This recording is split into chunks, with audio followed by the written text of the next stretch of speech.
of the journals. So I found a description of it, a definition of it that I think is really, it's rather long, but it is very comprehensive in describing what this is like and distinguishing it from fatigue that we might experience on a day-to-day basis or under periods of stress.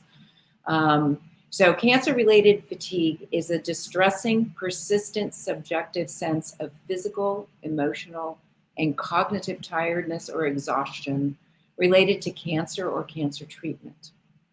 It is not proportional to the recent activity and it interferes with usual functioning. So, in other words, this is a deep fatigue that does not respond or get better from a good night's sleep and restoration. The descriptors that people have described this as when they're talking to their healthcare professional or just to the families around them is that they're constantly tired. They feel slow. They feel weak. They might be experiencing pain, a continued pain, something that was pre-existing condition before you had your cancer, but just feeling achy and an increased sensation of pain, unable to keep up with the demands, sleeplessness, sleep that's fraught with waking up cycles or difficulty getting to sleep, and decreased concentration. It can diminish the quality of life. It can also be combined with those pre-existing medical conditions that influence the severity of the pain and or the severity of the fatigue and how long you experience the fatigue. Cancer-related fatigue is one of the most common complaints during and after cancer treatment. It can last months or years after treatment is completed, and it can be very distressing. But it's also important to realize that this is real. It's not in your mind. It's not something that is just, you can't understand it. It's a very real phenomenon and it's experienced by everyone. So that's important to understand, and it's also important that the people around you understand that as well, because sometimes there might be a pressure that you feel from friends, from family, from loved ones that, it's been 6 months with your treatment. Why aren't you, having more energy? Why aren't you able to participate more? So just to let you know that it's important to let people know I'm still experiencing this and I'm working on it. And that's what a lot of tonight is, to let you know that it can be worked on. It's something that you find the routine, you find the treatments that help you, and then you do them. And it takes time and it takes work, but there's definitely rewards to the work that's going on. One thing that's important is to keep your oncologist and your medical doctors informed about your fatigue. It's going to wax and wane. It gets better. It might get worse. It might go away altogether. But it's important to keep your healthcare providers informed, because if it's very severe and goes on for a long time, or if it goes away and then returns, then those are really good observations for you to take to your doctor. It might be time to get another set of labs. It might be time to get a good overall physical examination, just to make sure that there's nothing else that's popped up. Are some blood counts awry? Did you develop a thyroid problem? Are there other issues that might have come up after treatment that could be contributing to the fatigue? So just to inform you that there are, it's an important conversation with your healthcare provider, and also to let them know I'm having trouble with fatigue. There are lots of good referrals that can be made for a specialized physical therapy department or occupational therapy department that might be within the scope of the cancer center that you're attending. So there are referrals that can be made for very specialized treatments, because one thing that's important is to know how to start exercise programs, to know how to consolidate your day so that you're conserving energy. And that's one thing that becomes kind of a day-to-day routine is, how do I divide my day? Do I have a lot today that could be put off tomorrow when it might be easier to accomplish? So there needs to be kind of a reflection about organization and calendaring and scheduling of activities so that you can have time to take care of yourself in between. And by taking care of yourself, that might be attending to being sure to eat. Lots of times when people are running around doing things, you forget to eat, or you grab something that's not nutritious. So making time in the day to get nourishing food, to be sure to hydrate throughout the day, to be sure to get those stretches in, get some of that exercise in. So these are things that need to be considered in your day. And also how to store up your energy when you have those special events that you want to attend at the end of the day, or when the kids come home from school, or when dinner time comes. So how to build around kind of conserving your energy for different parts of the day. Um, so there are many strategies that help get the energy back, and we'll be discussing those tonight. And also, we want to hear from you to see what has worked for you and what kind of programs or interventions did you do in your day that just really helped. Who did you talk to? Was there an exercise ritual that really helped you that you may never have considered before experiencing these fatigues? So lots of the things that are really helpful besides balancing activities are mindfulness practices, so meditations, positive thinking, focusing on building your energy, being sure that you're aware of good sleep hygiene if sleep is an issue, because there's nothing that can intervene more for your well-being of your mind and your body than a good night's sleep. So turning off your devices at least a half an hour before you go to bed. Developing a practice, whether it's drinking some nice chamomile tea, or having that mental intervention that helps calm your mind and prepare you for sleep, whether it's inhaling some nice lavender oil, or is it a warm bath that relaxes you? So incorporating rituals that you kind of stick to every night that help you deprogram, relax your mind, relax your body. Breathing exercises are also very, very good. A focused breathing, nice and deep, clearing your mind. A meditation practice, also very good to promote a good, deep night's sleep that's not disturbed. So also building up of the exercise programs or the stretches are also something that is important to realize. You can't probably start out where you were before treatment because you need to build up to it.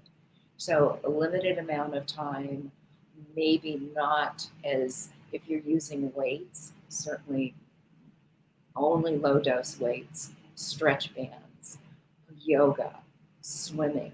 These are all wonderful resisted exercises because those are really important for building back muscle strength, which is something that is easily diminished during treatment and during the many downtimes that you have afterwards.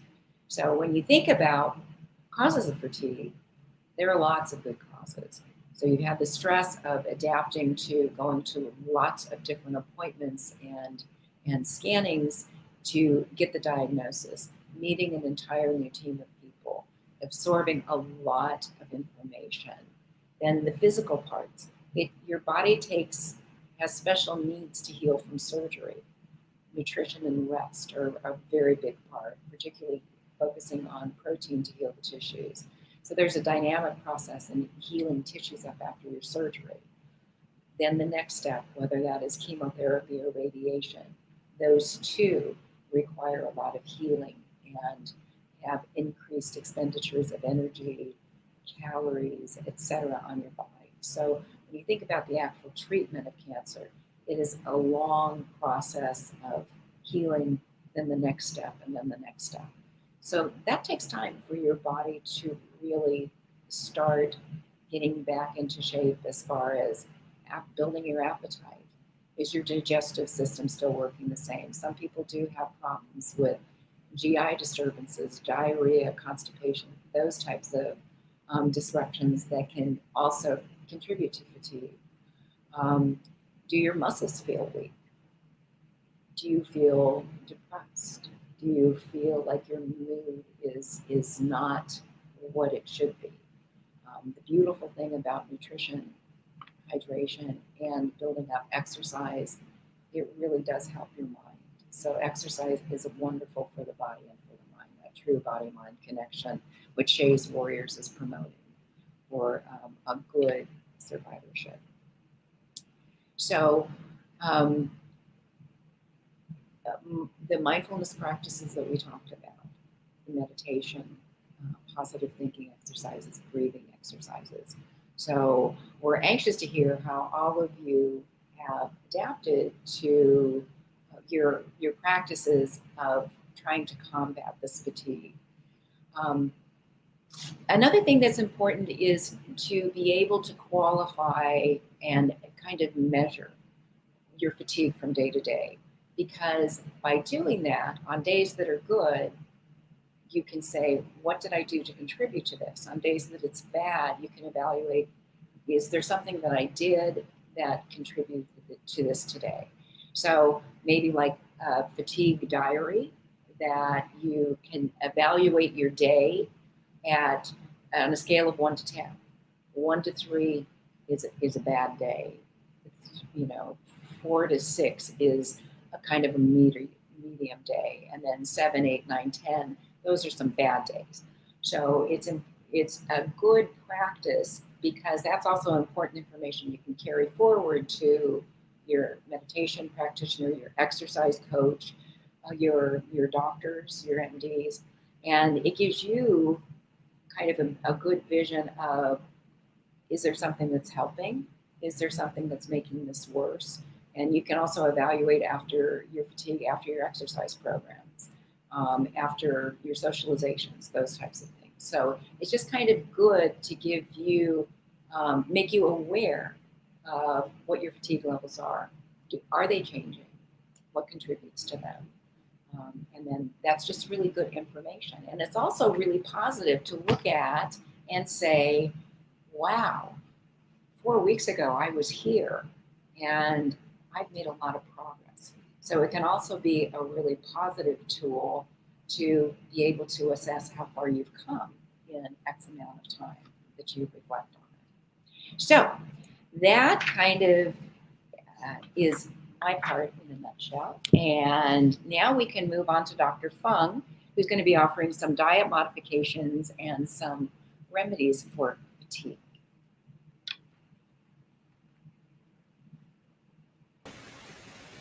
Hello.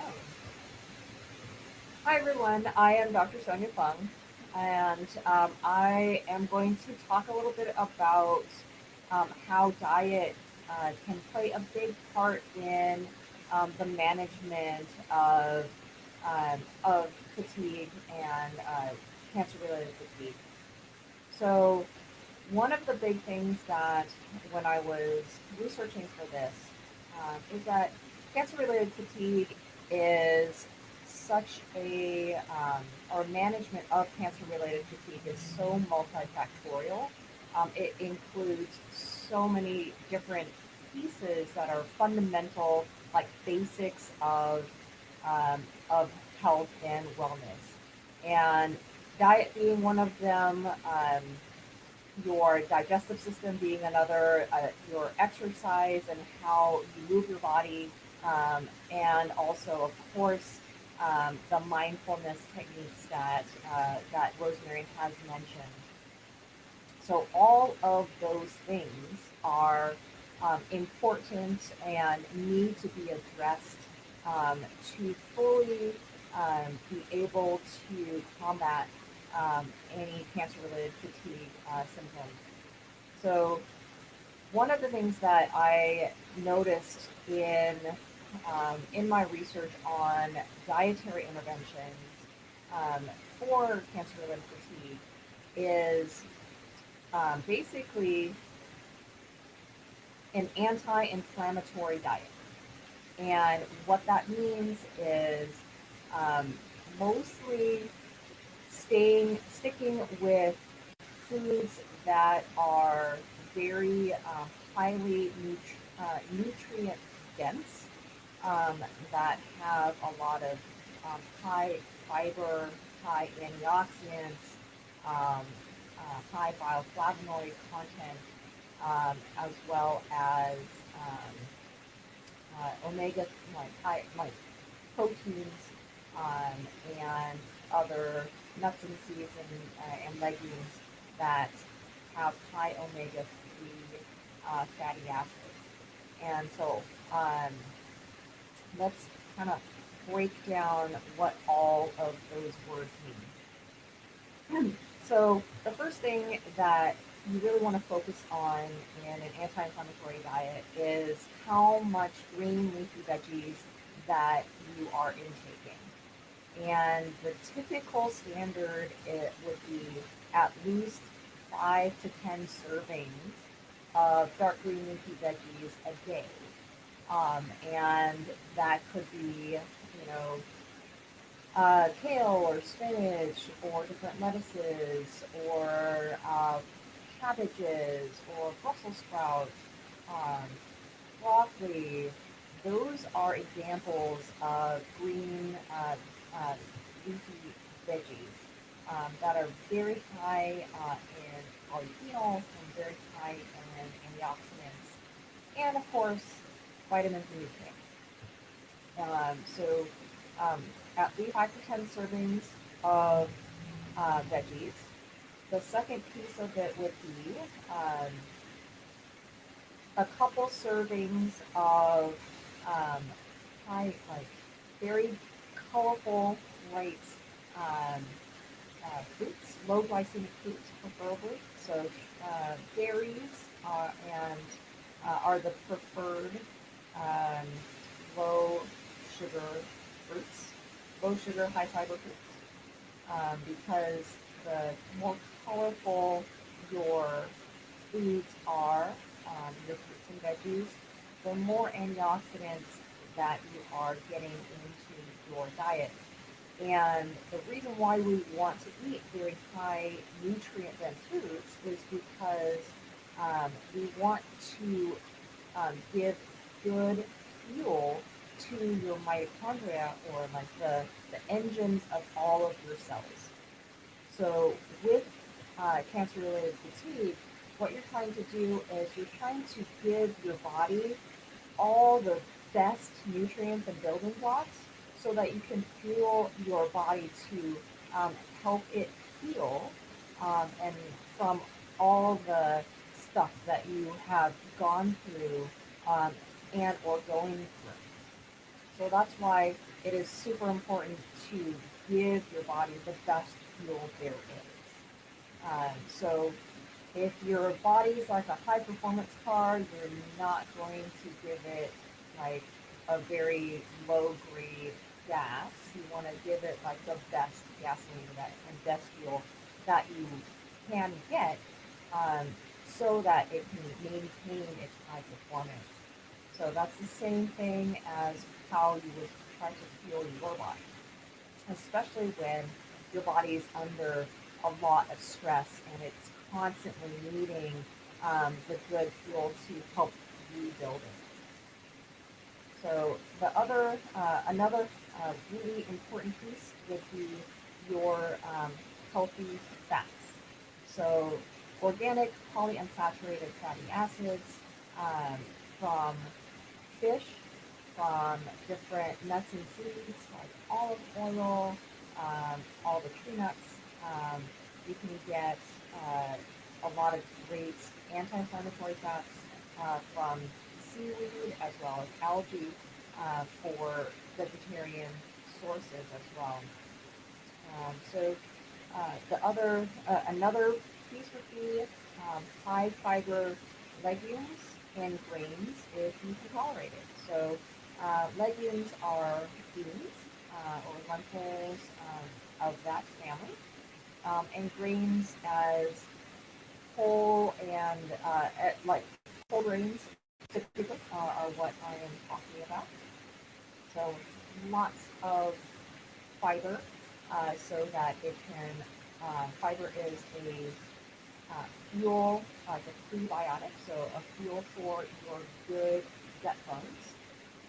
And it also helps to bind toxins. It um, helps to clear out and keep your digestion functioning well, which is one of the biggest issues that I've seen in my patient population when they are going through treatment and then after treatment as well. So, speaking of fibers being prebiotics, um, fermented foods such as like kimchi or sauerkraut or other things like that are really great for giving your body probiotics, so the healthy gut bugs. Because again, your gut health is crucial um, to your body's immune system, for your body's overall healthy detox, and also, again, reduction of inflammation. And Rosemary also mentioned um, the need for adequate protein. So, one of the biggest things that are often missed is making sure that your body has an adequate amount of protein so that it can it can help to maintain and build your lean body mass. So your muscles are so important. That's why not only diet is that is important, but the exercise piece that is going to come up um, when Shay talks about when Shay goes into her piece. Um, all these things work together, and you can't have one without the other, and expect it to work efficiently. So they all build each other up, and it's so important to have all of these different pieces in play when you are trying to get your body back up and running efficiently, and so that you can get on with your day and get on with your life and not miss out on any special things that you want to uh, that you want to prioritize. And then, of course, adequate hydration as well. So, especially in the desert, we're here in the desert right now, but even across the nation, making sure that you have adequate hydration is so crucial.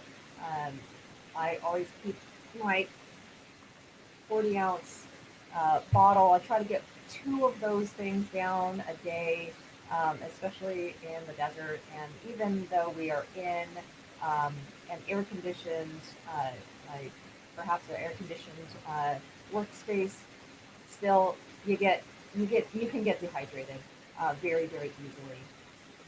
So those are kind of the main pieces of for dietary interventions, really focusing on an anti-inflammatory type of a diet. Um, there are other diets that have been looked at. There is something called a fatigue reduction diet, there's also a leaky gut diet and the Mediterranean diet. All of those things are based um, on reducing overall inflammation in your body and in your gut, and getting your system the best fuel that it can as much as possible. So really quickly, I wanted to point out the foods to limit. Um, Limit sugars, of course, and simple carbohydrates and starches like the white foods. Fast foods or fake foods, um, fake sugars and big fats, such as margarine. Try to reduce packaged or highly processed foods, including like vegetarian or vegan products. Um, uh, Try to minimize or limit your alcohol intake, and also caffeine consumption as well. So those are things that you should really uh, limit and try to avoid, especially when you are dealing with fatigue. And then, really briefly, there are a lot of supplements and nutrients that have been studied for that can help with some of the symptoms of fatigue. Um, Omega-3 oils in either the fish oils or the algae sources, or the non or the vegetarian vegan sources, um, are again super important as an anti-inflammatory and as an antioxidant in your system. And the best way again to get those is hopefully through your food. That's the main goal, is to try to get all of your nutrients through what you are eating. Um, these other nutrients can be helpful for as almost like well, as an add-on or extra, as a supplement. You may be, it may be helpful for you, but definitely check with your healthcare practitioner to see whether or not it will be beneficial to you. Um, Other things I'm just going to run through very quickly: American ginseng, rhodiola, acetyl L-carnitine, CoQ10 in the ubiquinol active form, some mushroom extracts such as reishi and cordyceps, melatonin, and vitamin D3. So those are other things that can also be very helpful uh, for some of your fatigue management. And again, you need to ask your healthcare professional if these are going to be beneficial for you. I will have some resources that I will be giving to Shay on um, some anti-inflammatory diet books and or plans, and um, other scholarly resources that you can look through if that is of interest with you, for you, and that will be available after tonight. So I want to move on to our exercise portion with Shay. Hi, everyone, again. I love the fact that Rosemary and Sonia both talked about what are some of the benefits that can help fatigue. As a cancer survivor, it was, and even when I was going through cancer, it was really tough sometimes after treatment was over. Even the first day was fine. The second day I was a little tired. The third day I had no energy at all. So it was always challenging sometimes to get up, go for a walk, do the normal stuff that I did before my cancer diagnosis. One of the things that I found that was very, very helpful and limited a lot of the stress on my bones and my joints was yoga, meditation, just as Dr. Fung was saying. Swimming was always good. There was walking. I have 2 pups, so walking was wonderful. And that's some of the stuff that I wanted to talk about tonight. But I don't just want you to hear it from me. I want you to hear it from a community that I have grown to know, to call friends. And I want them to be able to share their stories on how they've been able to overcome fatigue. First off, I'm going to bring in Courtney and Crystal. They're joining us tonight from San Antonio, Texas. Both of them have a BSN and an RN degree. They are co-founders of Perky, which there's a little bit of background on there. There we go. Sorry about that, everyone. Technology, go figure. So I'm going to bring them on here shortly, and they can tell you a little bit about their story. I'm also going to share with you a friend of mine raised here locally here in Southern California in San Diego, a graduate of NYU and Duke Universities. Allie is 10 years post her BMT for refractory Hodgkin's lymphoma. She's a single mom of 2 amazing preschoolers and a former collegiate swimmer. She also is the first Italian woman who swam the English Channel, and it was after she was done with her cancer. She'll let you know a little bit about that as well. Michelle, who is still just warring on, and also Kimmy, who is here in La Quinta, California, to talk to you a little bit about different solutions to help with massage, yoga, and other therapies. I'm going to bring everyone on here.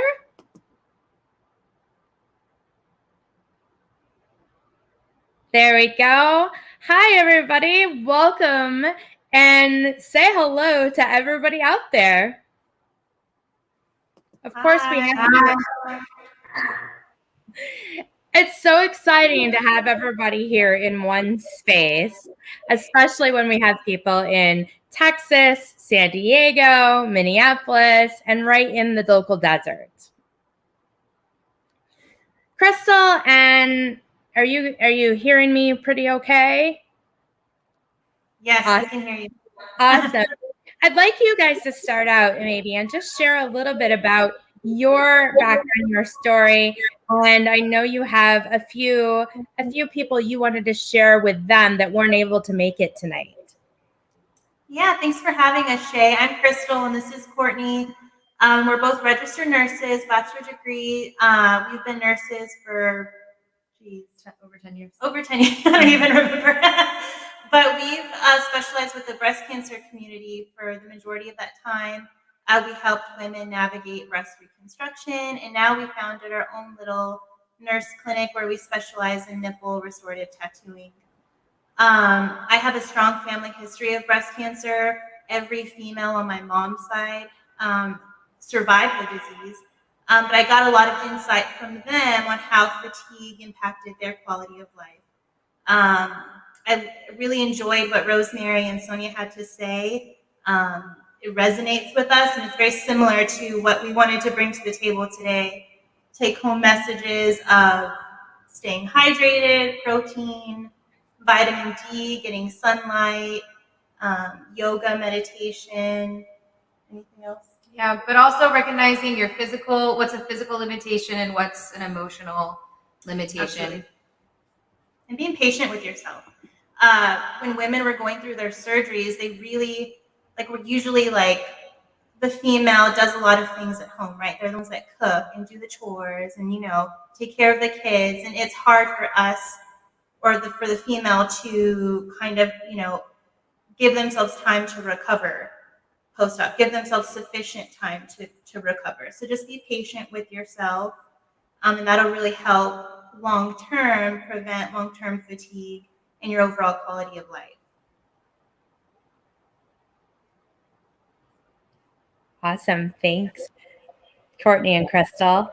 Allie, would you like to share a little bit of your amazing, incredible story? I thought I was supposed to respond to questions.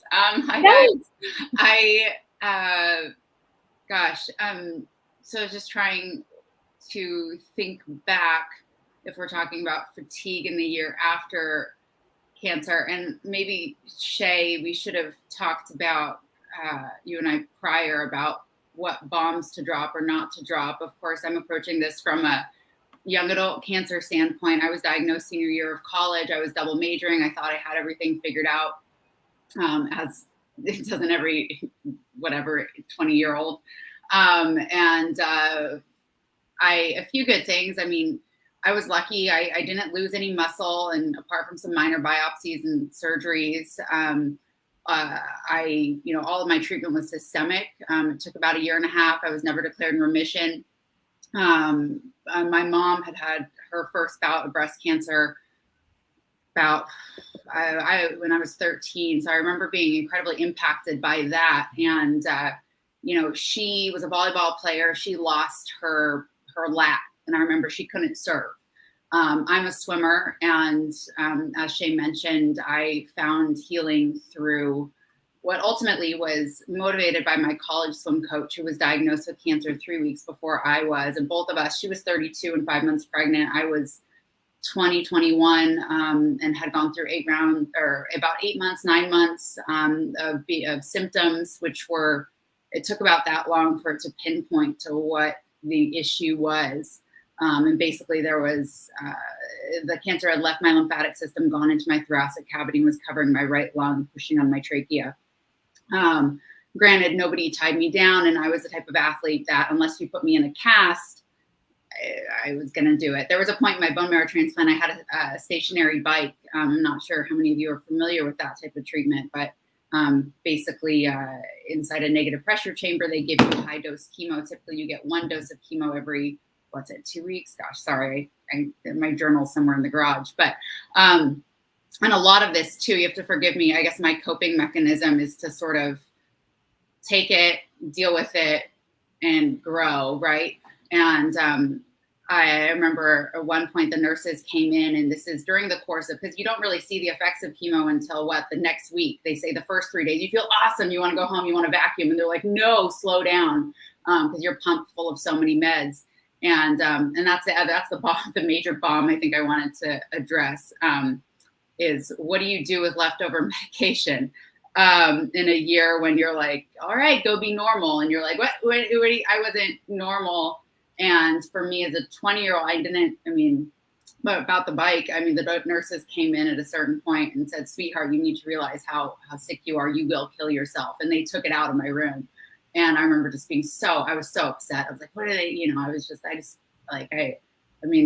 was hooked up, literally attached to the wall in 3 different ports in my body. You start to learn self-awareness, and that's one of the greatest takeaways for me. What becomes your normal. And for a long time, you can't plan one day ahead. So Sundays are my least favorite day of the week. And I love Mondays. I absolutely love Mondays. Not long weekend Mondays. I have preschoolers, and by Monday we're all going crazy. But in general, because on the mail, regardless if it was medical bills or student loans or car, whatever it was, I knew that the little mail truck was going to come up the hill at 11 a.m. every day. So I would sit by the door and just wait for it, because that's something I could plan on, right? Everything else was just completely, one day they basically called my mom and they said, after a simple chest x-ray, and said she has classic Hodgkin's, we need to admit her. 6 months later, found out I was underdiagnosed and the chemo didn't work, thrust me into this gray area, hence the refractory. And they said, I'm sorry, sweetheart, we need to admit you. And I was like, I'm going to law school. Like, what are you talking about?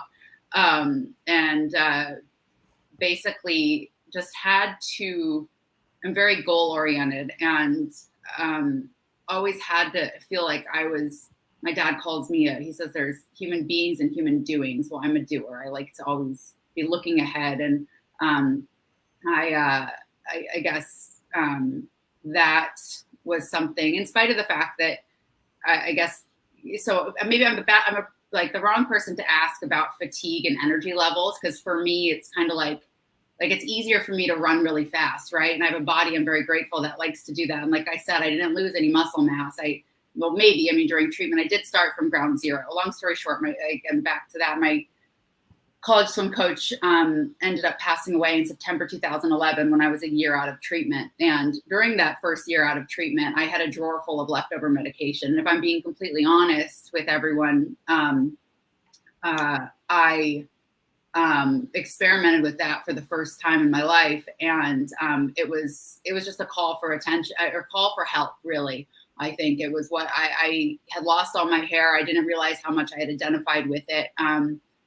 even after observing, I mean, my mom lose a, it wasn't something that my hair will grow back, right? I'm very lucky. And my hair has grown back, but at the time being in your 20s is about getting to know yourself. And, then you're sort of, knocked on your face. And, it wasn't, I'm not proud of what I did, but, it's something that I think some of you may also resonate with, and looking at everything as something to learn from. But when my coach passed away, I went back to her memorial, and basically it was that roll of the die, and feeling like it could have easily been me. And to do something in her memory, when you have that coach in your life who would do anything to protect us girls, that coach athlete relationship, and to do something for those that were on the 6th floor of UCLA Ronald Reagan in the transplant ward, and that somebody's out there fighting for them. And because I also knew that I could easily be there as well. But I got out, and I wasn't, I might have been really sick, but I wasn't the worst, right? I guess, so my I don't know if that kind of. Yeah, I mean, being 20 years old, Allie, and nothing is good about having cancer when you are young, right? I mean, if everyone wants to pipe in on this, nothing is good about it. And when you're young, you feel like you have all of this energy, like the world is in front of you. You can go to CrossFit, you can go to spin class. I was a yoga instructor doing half marathons, like spinning every day. And the thing about it is at 38 years old, it's like a punch in the face and in the gut. And the breath from this yoga instructor who knows how to breathe, who trains people to breathe, all of a sudden that breath is taken away when someone tells you that you have cancer. And so it's like, okay, how do you get back on the bike? How do you get back in the pool? How do you get back on the mat to start breathing and to find that energy and to take control over something that is trying to take control over you? When you're tired and you don't want to do it, or when the medications are making you crazy, or you forget every last word that's in there, right? I mean, those of us that have gone through cancer, it is not only a physical challenge, which is why I'm so in awe of you, Allie, because you swam the English Channel a year after you were done with treatment.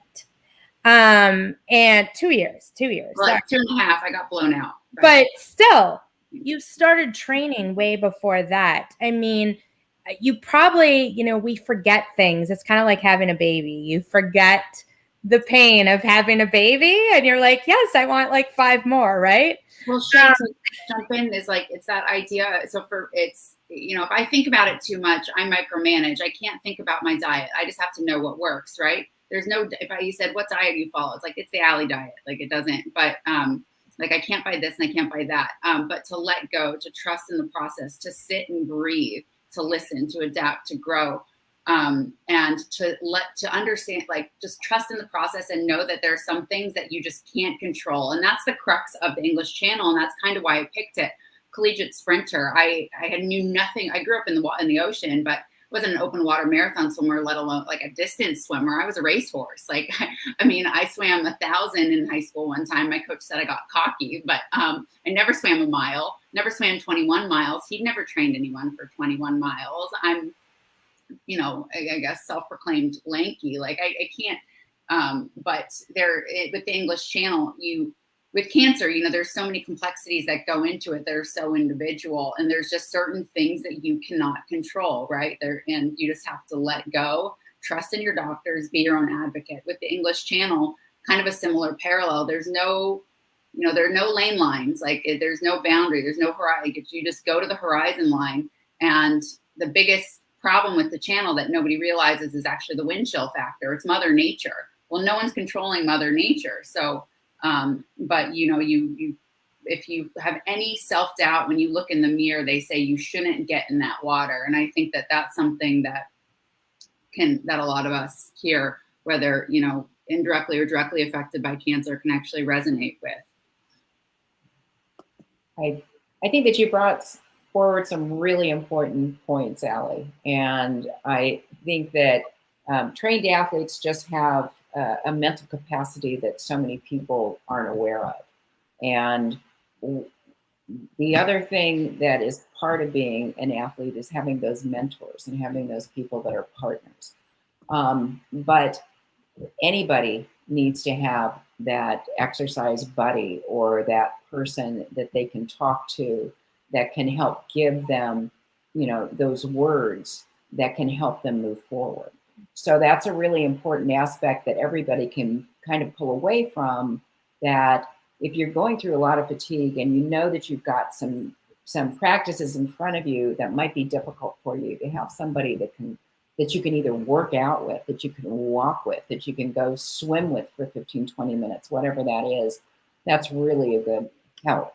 You also had a vision. You had a vision of returning back to normalcy, and you challenged yourself to return to your strength after your treatment, which is an exemplary practice and an exemplary goal. And the other thing that you brought up, which is such a big part of this fatigue, is that fatigue pulls you down mentally. Treatment pulls you down mentally. So depression, anxiety, giving up hope are a big part of it. So when these aspects of fatigue enter into it, it's really important to contact your doctor. It's really important to think about things like, perhaps I need professional intervention. I need to go to a counselor. So those are incredibly real experiences that you've had with a very long journey at an incredibly young age.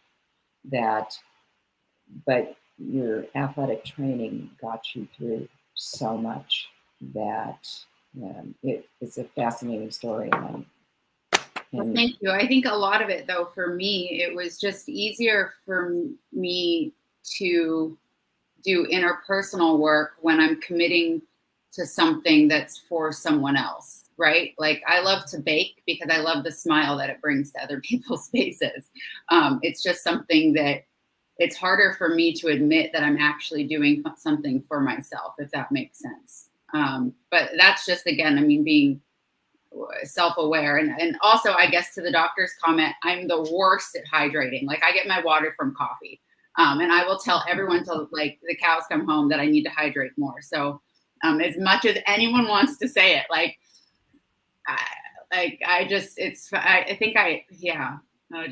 like, oh, well, we actually met over coffee. It was like, yes, large iced coffee. Here we go. So there's ice in this, right? There is water in the coffee too, right? Water makes coffee. Yeah. Anyway, no, thank you. I just wanted to be clear. Like, that's, it's, I don't know. I mean, because there were moments when I'd have dreams and I'd be like, why am I doing this? And I'd have a dream with my coach in my dream, and she'd say, cut the crap. You said you were going to do this. And I knew that I was waking up that morning, right?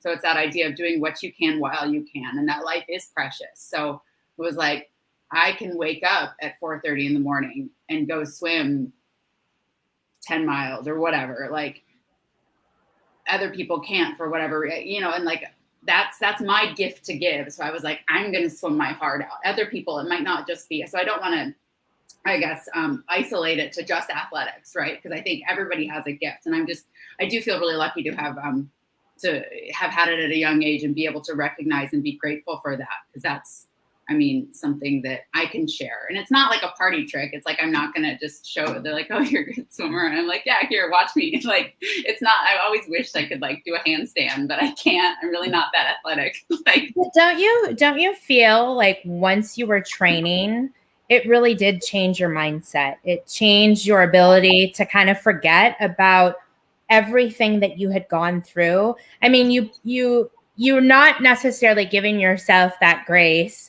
You're just like, you're in that active mode. I'm doing it. But it's like, the more that you did it, the more your strength came back, the more your determination set forth. Mental clarity. And like with my, initially, like if any of us that are parents, like pregnancy brain, like I post-it note everything because I was so redundant. And I was also very self-conscious about being repetitive to people. And they'd be like, you already told me that. And I'd be like, oh, I can't tell. Like, I have no idea.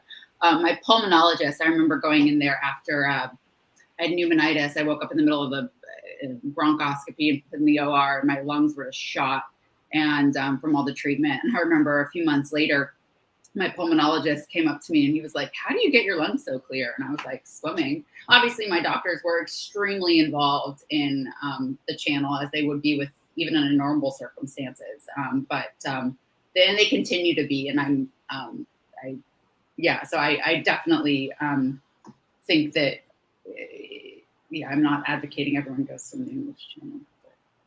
Again, I mean, but decreasing your resting heart rate, whatever that be, certainly helps with anxiety. And most recently, I actually found out, like, as far as a residual thing, staying on top of your continuity of care, like, your cells just don't turn over the same way that they used to, right? And your normal might now include yearly breast MRIs anyway, I just found out that I have an underactive thyroid. I have horrible gut issues. And within a month of starting like a thyroid medication, which is just mind blowing to me because it had such an impact on my fatigue levels. And I couldn't believe that it took, but then I was like, oh, right. Because of radiation. Oh yeah, that does make sense. I was like, oh, okay. I don't know. You got it's interesting that you bring that up too, because like even years later, your thyroid, and Dr. Fung, you can probably key on this, and Rosemary as well. Your thyroid, it just all of a sudden it kind of starts to really slow down. And those of us who have had a lot of treatment are experiencing that. And then you go into menopause and all of this other stuff that is from the treatments, the residuals from the treatment, but a year, 2, maybe up to 3 to 4 years later, from my understanding and what I'm told. And it's like, keeping our energy levels up through clean eating, through maybe even napping. I'm a napper. I love to have a little 20-minute nap in the middle of the day. Yes, like, don't tell my boss. But, it's like I have to pull over in the car, or I have to like just literally take a 20-minute nap. And then I keep that routine, and it really does help. Even if it's 10 minutes. I mean, it helps the energy levels to go up. Versus me, what I would normally do is go grab a cup of coffee at 2 o'clock, 3 o'clock in the middle of the day. And then I love coffee, don't get me wrong, but all of a sudden now I'm up, and my sleeping pattern, I bought a Fitbit recently, and I'm noticing that my patterns of sleeping is like 5-6 hours. That's probably not a real good thing when my metabolism has slowed down, and I really am traveling quite a bit right now. I should be sleeping, or we all should be sleeping 7 to 8 hours a day, right? So trying to do that and keep a routine. And I love the fact, Allie, that you also said, and Rosemary, I believe you said this too, keep a diary. Keep a diary of those energy levels. Those energy levels go up and down. Plan activities around the times that you have more energy. So I know for me, the sun is a huge benefit for me. I do have some depression issues, because if it's really gloomy and dark, especially in the Midwest when I'm out here, I don't want to go outside. But if the sun is hitting and it's beautiful, man, I am walking. I'm like, the birds are chirping. The flowers are blooming brighter. Like, it's gorgeous, puppies, rainbows, and cupcakes. Oops, sorry, Dr. Fung. But, they're organic, okay? So, but anyways, it's like keeping those energy levels up and doing stuff while you have the time. And then if you do it residually, it keeps your energy levels up. What are some other things that has helped people with fatigue? Even if you haven't gone through cancer, we've experienced fatigue at one point or time in our lives. I think you brought up a really important point, which is the concept of the power nap or the short nap. And you can condition yourself to completely fall asleep if you do it on a regular basis, a deep sleep, and wake up feeling very refreshed. But the trick is you limit it. You don't go over a half an hour. But it's really something that can get you through these very severe periods of fatigue related to cancer related treatment related cancer. It's really helpful, and it doesn't. The reason for this shortness of the nap is to provide you for a longer night's sleep. So that was another important trick that I know a lot of people do, and I'll never forget. It's like I can't remember. I just had her name anyway. But anyway, some really high functioning people, particularly secretaries of state that fly international time zones all the time, are people that have trained themselves to power nap so that they can be up whenever they need to be. But Madeleine Albright is a power napper. I remember that from her. What are other strategies? What has worked for you? Something that has anything worked for you that we haven't even hit on as something that is going to be helpful or beneficial?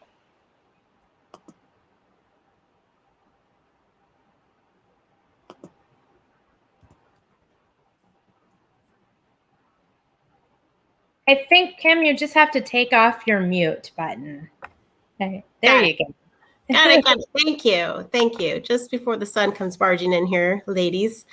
So I'm a body worker, and I find that body work for chronic fatigue syndrome brings a lot of comfort by relaxing the body systems. Of course, it supports digestion as well. For those that do have any blockages, whether it be constipation, loose bowels, you can do stomach massage too, which brings a lot of help and aid for that, support of digestion. And body work also encourages parasympathetic nervous system response. So it's, soothing techniques. They slowly increase the blood circulation, and then they allow the lymph to the muscles, and it gets like a faster muscle repair. I've found with the oncology patients that I've worked with, it's like a deeper sense of, I don't know, it's like melancholy, there's this former self that wants to feel, that way, like they're stuck. That's what I get more of. I mean, I think Allie's story is like just phenomenal and amazing, because there are those cancer warriors that just really, did phenomenal. But I tend to see more of the hardships of it, and they're beat down, exhausted. And massage can do so much. If even just holding a hand in the presence of a body worker, sometimes there's some talk within that too. But for the most part, it's just having that safe space to go to and have your eyes covered, and you're on a heated table, or, just having that comfortable room environment to really provide a secure space for people to just let go and relax, because massage and improving circulation can really help a person sleep better.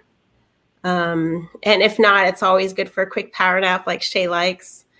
But I do find that the massage therapy, body work, cupping, even if it's a traction cupping, can be very beneficial. People misconceive massage for deep tissue work constantly. Most oncology massage isn't deep tissue work, and really it shouldn't be. Even for those that are just, well surpassed and long on their journeys, there's flare-ups, and there's a different flow for lymph, that needs to be taken in consideration of. But I do firmly believe that having that safe space for massage and body work really, really helps, because you can slow down your breathing and really just take in those, moments that maybe we don't allow for ourselves on our own. So that's kind of my 2 cents. And I talk really fast, and I'm sorry, but I know my son will be barging in here any minute, and he's getting his second round of a haircut today, and that's like a huge process for him. So But I appreciate all of the talk and the listening and the share. And I do believe that there are a lot of warriors out there that are, battling this chronic fatigue syndrome. And, cancer, no cancer, we are busy bodies. And if we're not busy bodies actively going through cancer treatments,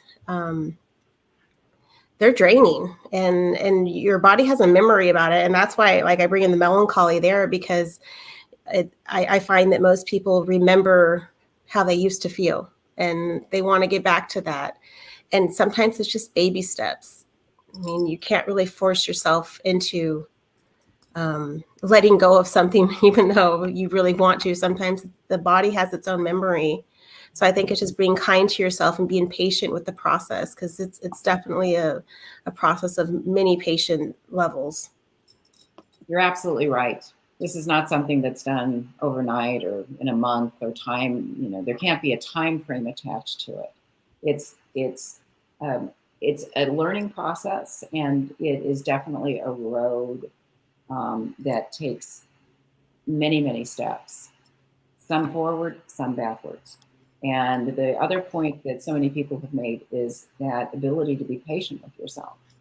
If ever you needed to be patient with yourself, it's at this point, because you can only aggravate yourself and you set yourself back. Another thing is, find something that makes you smile and makes you laugh, and focus on that. Go there. If you have that person that's just goofy with you on the phone, that doesn't care what happened to you, talk to them. Make it a point to talk. Make it a point to find those things in your life that really, really just makes you forget. The ability to come out of your mind at these times right now and focus on something completely detached to it that gives you joy. Yes, find it, do it. So, and if some days you need to take a cheat day, it's just like, I've had it, I'm just going to, forgive me, Sonia, have that cupcake. You might need to just do that. Sugar-free, gluten-free? No. No. I don't advise that. Sometimes just one bite. Right. Just a half a cupcake. We do have a few questions from the audience, which are showing up on the screen right now. Is meditation a good restoration practice for after cancer? I'm going to go ahead and answer that and let everyone else pipe in, since I'm the yogi in the crowd here. 100% yes. The one thing that is really awesome about meditation is if you are able just to sit and to be, you don't necessarily have to be lying down or sitting, crisscross applesauce, as I told my yoga kids. But you could be anywhere. You could also have a candle in front of you and just be focusing on the light. That's a form of meditation. An active form of meditation, if you love, just like Rosemary just said, if you love to play the piano, that's a great form of meditation as well. Just to do that, you don't necessarily have to be just kind of zoning out and toning out, but do something that you love to do. Painting, singing, any of that, you can actually use that as active meditations. Looking at the breeze, going outside, sitting in a park, looking at the leaves from a breeze. And that's all forms of meditation and very healing to the soul. You can also just do a very small count of inhaling 4 and exhaling for 4. Inhaling for 6, exhaling for 6, and then work yourself all the way up to a count of 8. And just think of that. It slows your heart rate down.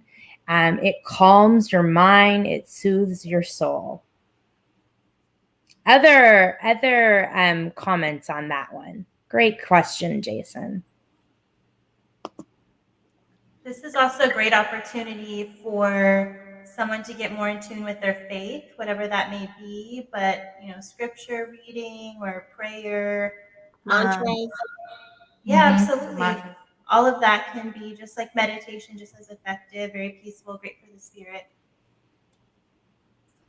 Love it. Absolutely. I make playlists.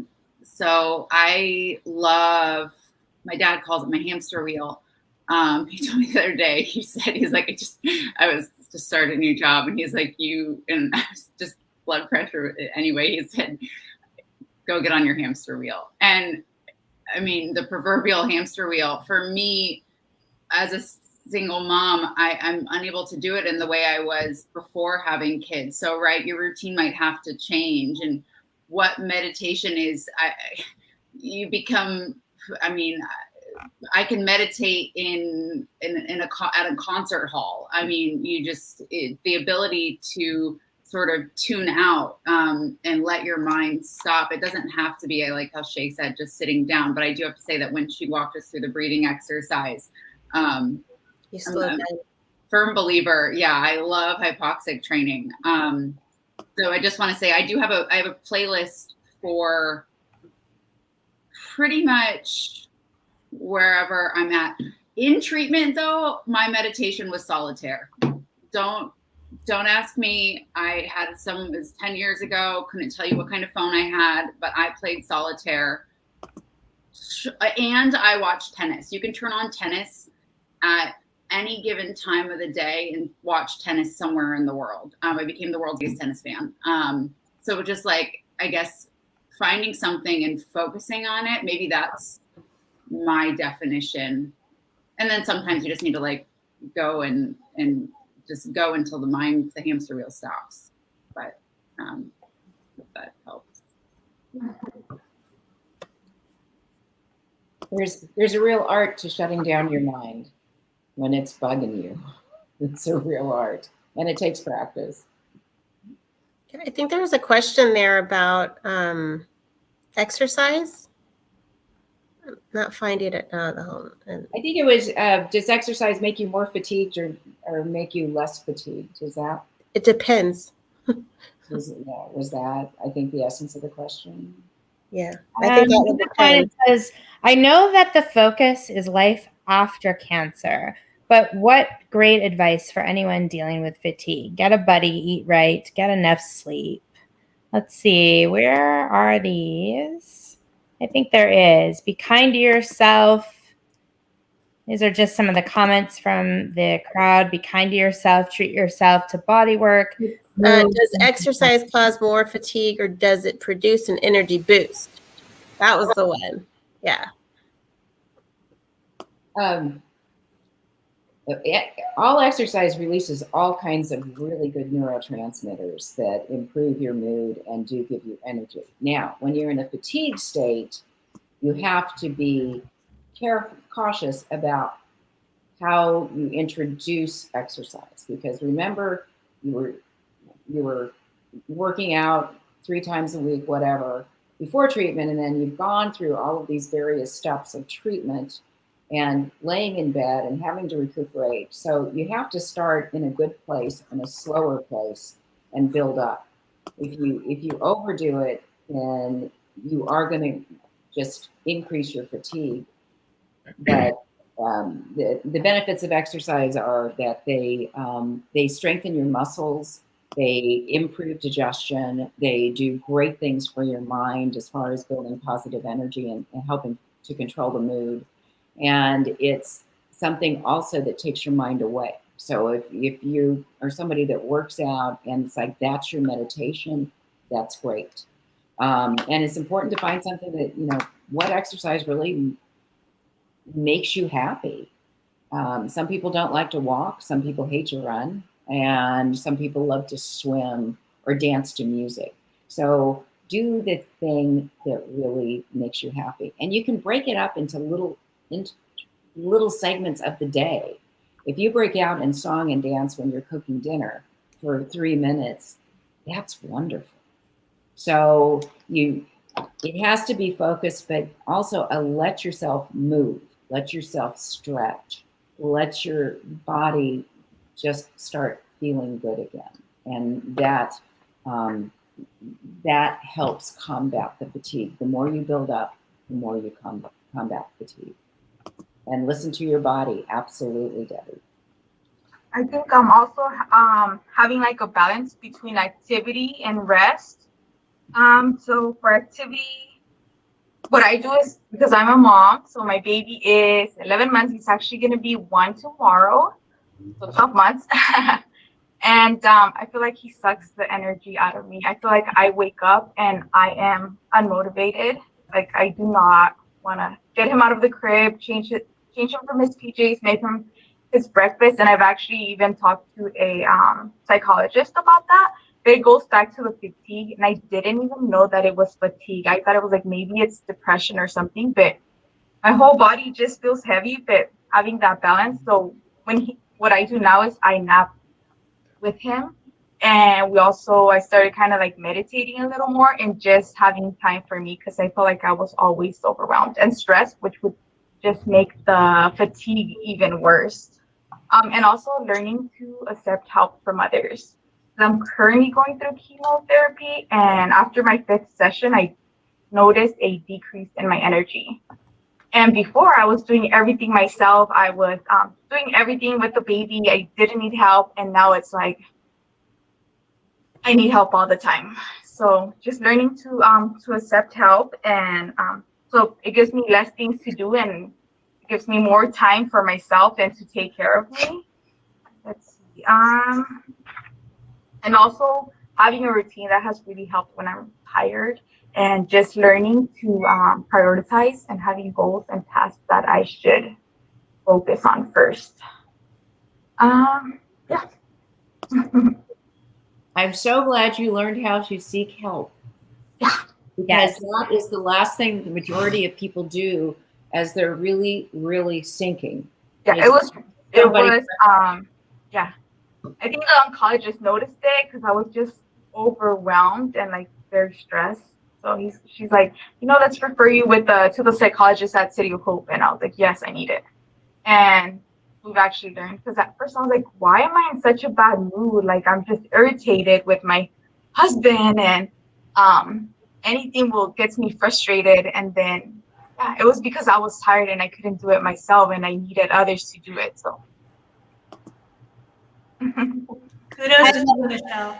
Thank you, Michelle, for being vulnerable to share that too, because, as your chemotherapy, as you go on with the many treatments, depending on if you have 12, 10, 20, whatever it might be, it builds on one another. And so it is like climbing those stairs, and you're halfway up the mountain, right? Mm-hmm. And you're going to keep climbing more. And it is harder to go up straight up the mountain. Mm-hmm. But once you get there, then you're able to kind of level off. So important that you were able to recognize that, and you do ask for help. So I'm super proud of you.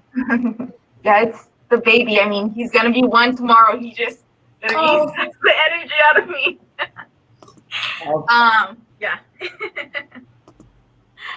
Well, happy birthday to him. Yes. Happy birthday to you. Happy birthday. And I'll be 30 this month, so. Yay. From one of our audience members, I asked the Lord to give a purpose and starting to make cancer cards for patients during chemo. And now I make them and take them to the Cancer Center in Oklahoma. Making cards is my happy place. I love that. I absolutely love that. That's amazing. The arts and the crafts. Yeah. They can be such wonderful places. And a mindful meditation to be able to put all of your energy into that. Next month, Shay's Warriors, I know some of our friends across the country, unless you're in Palm Springs, you won't be able to attend. But we're going to be partnering with Old Town La Quinta Artisan Studio and having a mindful meditation day for warriors, thrivers, and survivors in creating a river of hope. And it is a painting thing, which is going to be held, I believe it's on October 15th. It's on our website. So stay tuned for that. But it's such an important process too, of that even later on going to art therapy and whatnot. So I love the card thing. And it also is an active thing to give someone. Think of how much you're making their day without even knowing. This was a wonderful conversation. It was creating conversations with everybody. Thank you so much, everybody, for joining us tonight. Mark your calendars and join us next time. In 2 weeks, what's the date, Rosemary? It is September The 22nd. 22nd, when we will be talking about fear of reoccurrence. If you love what we do or you have suggestions you want to hear about, drop us a line. We'd love to hear from our community. Or if you want to collaborate and you have something to share too, let us know. We are open because we are here for you. We're stronger together and in this together. As always, our programs are complimentary, but if you want to donate to our cause that supports our annual Survivors Retreat, which will be held in June of 2022, right here in Palm Springs, California, we're not the ones to turn away your generosity. So go to shayswarriors.org for more information. Until next time, we bid you farewell. Thank you, everybody. Thank you, Rosemary, Courtney and Crystal, Dr. Fung, Michelle, Allie, and Kim. Such an awesome evening. Have a wonderful night. Bye. Bye, everybody. Thank you. Thank you so much. And we will have everybody's information on our site.